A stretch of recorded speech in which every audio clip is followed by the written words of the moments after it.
I want to discuss a question I know that's been pressing on many of your minds. We spoke to you last several years ago, and before I get started today, since many of you are wondering, I just wanted to get it out of the way. The answer is boxers.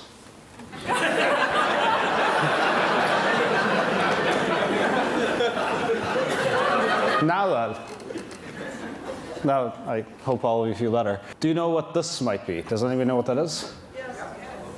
What is it? It's people logging on to Google around the world. Wow, okay. I didn't really realize what it was when I first saw it, but this is what helped me see it. This is what we run at the office that actually runs real time. Here it's slightly logged, but here you can see around the world how people are using Google. And every one of those rising dots represents probably about 20, 30 searches or something like that. And they're labeled by color right now, by language. So you can see here we are in the US, and they're all coming up red. There we are in Monterey. Hopefully I can get it right. You can see that Japan is busy at night, right there. We have Tokyo coming in Japanese. There's a lot of activity in China. There's a lot of activity in India. There's some in the Middle East, little pockets.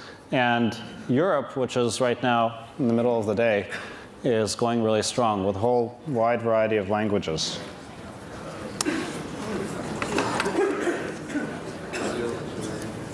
Now you can also see, if I turn this around here,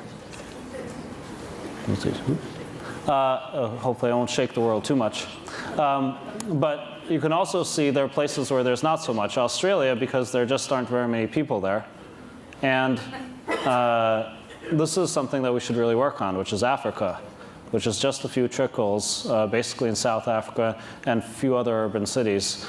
But basically, what we've noticed is these queries, which come in at thousands per second, are available everywhere there is power.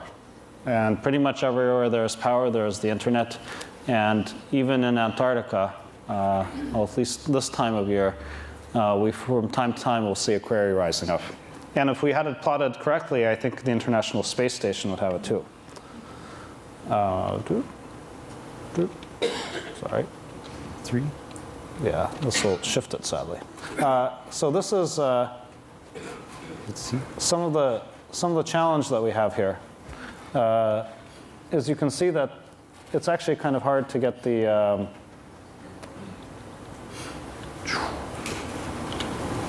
there we go. This is how we have to move the bits around to actually get the people the answers to their questions. You can see that there's a lot of data running around. It has to go all over the world through fibers, through satellites, through all kinds of connections. And it's pretty tricky for us to maintain the latencies as low as we try to. Hopefully your experience is good. But you can see also, once again, so some places are much more wired than others. And you can see all the bandwidth across the US going up over to Asia, Europe in the other direction, and so forth. Now what I would like to do is just to show you what 1 second of this activity would look like. And if we can switch to the slides. All right, here we go. So this is slow down. This is what 1 second looks like.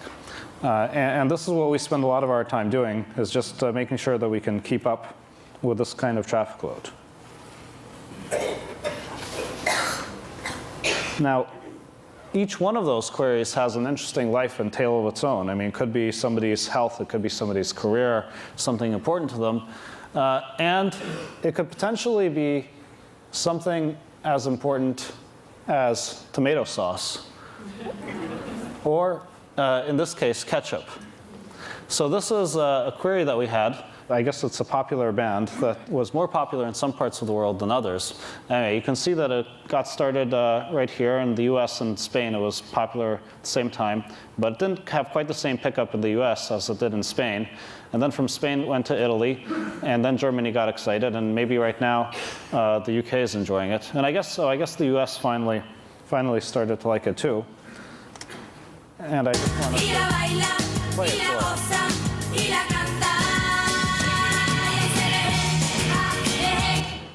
Anyway, you can all enjoy it for yourselves. Hopefully that search will work. As a part of what we want to do to grow our company is to have more searches. And what that means is we want to have more people who are healthy and educated, more animals if they start doing searches as well. But partly we want to make the world a better place. And so one thing that we're embarking upon is the Google Foundation. And we're in the process of setting that up. We also have a program already called Google Grants that now serves over 150 different charities around the world. And these are some of the charities that are on there. And it's something I'm very excited to be a part of. In fact, many of the organizations that are here, the Acumen Fund, I think Aprotech we have running, I'm not sure if that one's up yet. And many of the people who have presented here are running through Google Grants. They run Google Ads, and we just give them the ad credit so they can let organizations know. One of the earlier results that we got, we have a Singaporean businessman who is now sponsoring a village of 25 Vietnamese girls for their education, and that was one of the earliest results. And as I said, now there have been many, many stories that have come in because we do have hundreds of charities in there, and the Google Foundation will be an even broader endeavor. Now, does anybody know who this is? Aha! Orchid.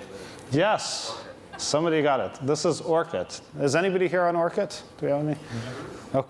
Oh, okay. Not very many people know about it. I'll explain in a second. This is one of our engineers. We find that they work better when they're submerged and covered with leaves. That's how we churn those products out. Orchid had a vision to create a social network. I know all of you are thinking, yet another social network. But it was a dream of his, and we basically, when people really want to do something in Google, we generally let them. So this is what he built.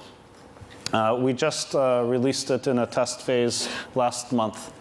And it's been taking off. This is our VP of engineering. You can see the red hair. And I don't know if you can see the nose ring there. And these are all of his friends. So this is how we just deployed it, and we just decided that people would send each other invitations to get into the service. And so we just had the people in our company initially send them out. And now we've grown to over 100,000 members. And they spread, actually, very quickly, even outside the US. You can see, even though the US is still the majority here, though, by the way, search-wise, it's only about 30% of our traffic. But it's already going to Japan and the UK and Europe and all the rest of the countries. So it's a fun little project. There are a variety of demographics. I won't bore you with these. But it's just the kind of thing that we just try out for fun and see where it goes. Well, I'll leave you in suspense. Larry, you can explain this one. Thank you, Sergey. So one of the things, both Sergey and I went to Montessori school. And I think for some reason this has been incorporated in Google.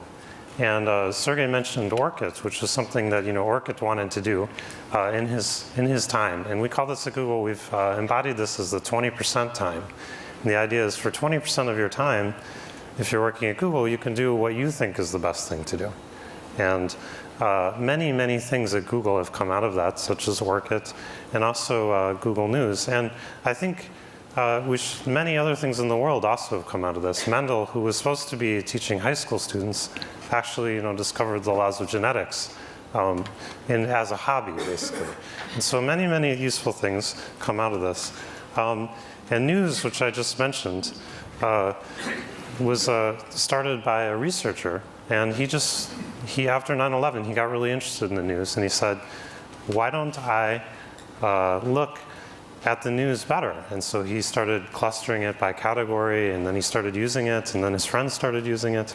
And then, besides just looking cute on a baby's bottom, we made it a Googleette, which is basically a small project at Google. So it would be like 3 people or something like that.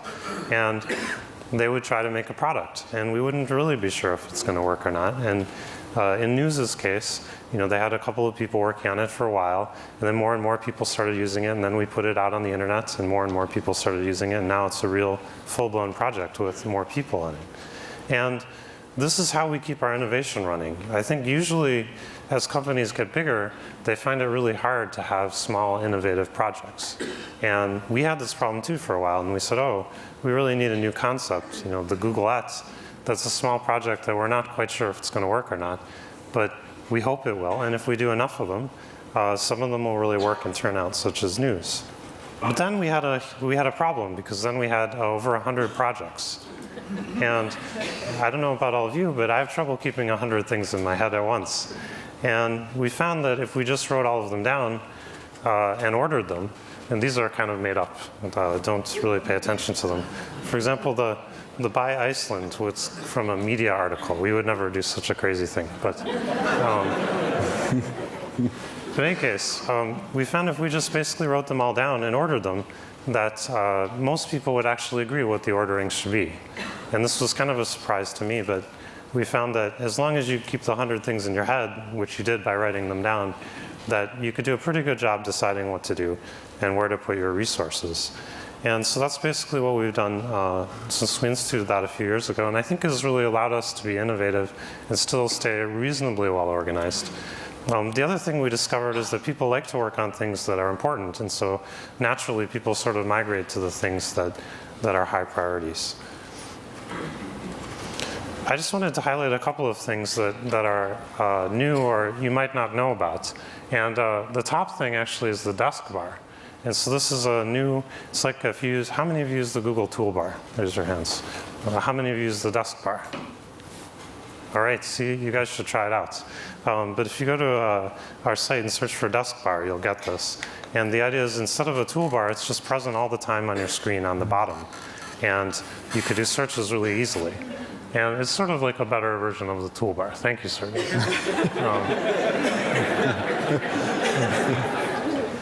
This is another example of a project that somebody at Google was really passionate about, and they got going, and it's really, really a great product and really taking off.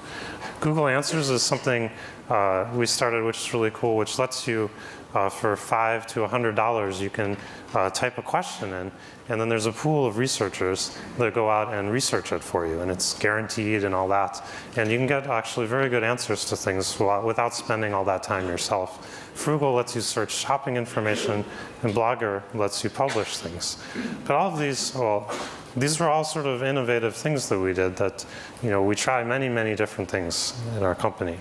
We also like to innovate in our physical space. And we noticed in meetings, you have to wait a long time for projectors to turn on and off, and they're noisy, so people shut them off. And we didn't like that, so we actually, in maybe a couple of weeks, we built these little enclosures that enclose the projectors, and so we can leave them on all the time, and they're completely silent. And as a result, we were able to build some software that also lets us manage meetings. So when you walk into a meeting room now, it lists all the meetings that are happening. You can very easily take notes, and they just get emailed automatically to all the people that were present in the meeting. And as we become more of a global company, we find these things really affect us. Can we work effectively with people who aren't in the room, and things like that. And simple things like this can really make a big difference. We also have a lot of engineers in those meetings, and they don't always do their laundry as much as they should. And so we found it was pretty helpful to have laundry machines for our younger employees especially. And we also allow dogs and things like that. And we've had, I think, a really fun culture at our company, which helps people work and enjoy what they're doing. This is actually our cult picture. I just wanted to show quickly. We had this on our website for a while, but we found that after we put it on our website, we didn't get any job applications anymore. But anyway, every year we've taken the whole company on a ski trip. A lot of work happens in companies from people knowing each other and informally. And I think we've done a good job encouraging that. It makes it a really fun place to work. Along with our logos too, which I think really embody our culture when we change things. In the early days, we were actually advised we should never change our logo because we should establish our brand, because you'd never want to change your logo. You want it to be consistent. And we said, well, that doesn't sound so much fun. Why don't we try changing it every day? One of the things that really excites me about what we're doing now is we have this thing called AdSense. And this is a little bit foreshadowing. This is from before Dean dropped out. The idea is, like on a newspaper, for example, we show you relevant ads. And this is hard to read, but it says Battle for New Hampshire, Howard Dean for President, articles on Howard Dean. And these ads are generated automatically, like in this case on the Washington Post, from the content of the site. And so we use our over 150,000 advertisers and millions of advertisements. So we pick the one that's most relevant to what you're actually looking at, much as we do on search. So the idea is we can make advertising useful, not just annoying, right? And the nice thing about this, we have a self-serve program and many thousands of websites have signed up. And this lets them really make money. And there's a number of people I met. I met this guy who runs a conservation site at a party. And he said, I wasn't making any money. I just put this thing on my site and I'm making $10,000 a month. And, thank you. I don't have to do my other job now. And I think this is really important for us because it makes the internet work better. It makes content get better. It makes searching work better when people can really make their livelihood from producing great content. So this session is supposed to be about the future. So I thought I'd talk at least briefly about it. And the idea behind this is to do the perfect job doing search, you really have to be smart because you can type, any kind of thing into Google and you expect an answer back, right? But finding things is tricky, and so you really want intelligence. And in fact, the ultimate search engine would be smart. It would be artificial intelligence. And so that's something we work on. And we even have some people who are excited enough and crazy enough to work on it now. And that's really their goal. So we always hope that Google will be smart, but we're always surprised when other people think that it is. So I just wanted to give a funny example of this. This is a blog from Iraq, and it's not really what I'm going to talk about, but I just wanted to show you an example. Maybe, Sergey, you can highlight this. So we decided... actually, highlight it right there. Oh, thank you. Yeah. So related searches right there. You can't see it that well, but we decided we should put in this feature into our AdSense ads called related searches. And so we'd say, did you mean to search for, what is this in this case, Saddam Hussein, because this blog is about Iraq. And in addition to the ads. And we thought this would be a great idea. And so there was this blog of a young person who was kind of depressed. And he said, I'm sleeping a lot. He was just kind of writing about his life. And our algorithms, not a person, of course, but our algorithms, our computers, read his blog and decided that the related search was, I'm bored. And he read this, and he thought a person had decided that he was boring. And it was very unfortunate. And he said, what are these, bastards at Google doing? Why don't they like my blog? And so then we read his blog, which was getting, sort of going from bad to worse. And we said the related search was retards. And then, he got even more mad, and he wrote, started swearing and so on. And then we produced You Suck. And finally, it ended with Kiss My Ass. And so basically, he thought he was dealing with something smart. And of course, we just sort of wrote this program, and we tried it out, and it, didn't quite work. And we don't have this feature anymore. So with that, maybe I can switch back to the world. I wanted to end just by saying that there's a couple things that really make me excited to be involved with Google. And one of those is that we're able to make money largely through advertising. And one of the benefits that I didn't expect from that was that we're able to serve everyone in the world without worrying about places that don't have as much money.